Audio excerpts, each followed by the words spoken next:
के लिए चला गया। अब पायल से उसका बेटा और पति दोनों दूर हो चुके थे। सरपंच अपने आदमियों के साथ फुरफुरी नगर गांव के अंदर चुनाव प्रचार के लिए पहुंचा हुआ था। वहां पहुंचकर उसने लोगों की भीड़ के सामने भाषण दिया। उसने गांव के लोगों से जोरदार आवाज में कहा, मेरे प्यारे भाइयों और बहनों, मेरा चुनाव चिन्ह मुर्गी है। अगर आपका प्यार और साथ मुझे मिला तो मैं इस पूरे फुरफुरी नगर को आसमान तक लेकर जाऊंगा। मैं वादा करता हूं कि आपके गांव में बुर्ज खलीफा भी बनवाऊंगा। सरपंच के जाने के बाद पायल घर में अकेली थी, लेकिन कुछ महीनों बाद खुशखबरी आई। सरपंच चुनाव जीत गया था। वह फुरफुरी नगर का नया नेता बन गया था। जीत की खुशी में वह पूरी तरह से लोगों के प्यार और भीड़ के बीच घुल मिल गया था। अब सरपंच का पूरा ध्यान अपने करियर और राजनीति पर था। वह केवल गांव का नेता बनकर नहीं रहना चाहता था।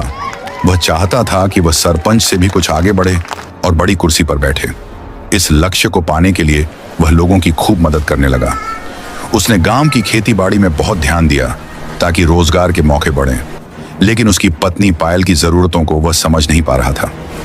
पायल अभी भी बेहद खूबसूरत और जवान थी। उसे अपने पति के प्यार की जरूरत थी, पर सरपंच को गए हुए महीने हो गए थे और दिन तेजी से कटते जा रहे थे। इस अकेलेपन में पायल की जवानी और खूबसूरती निखरती जा रही थी। पायल का जो जवान शरीर था वह अब उसे काटने के लिए दौड़ता था और उसकी हवस उसे अंदर ही अंदर खाने के लिए दौड़ रही थी।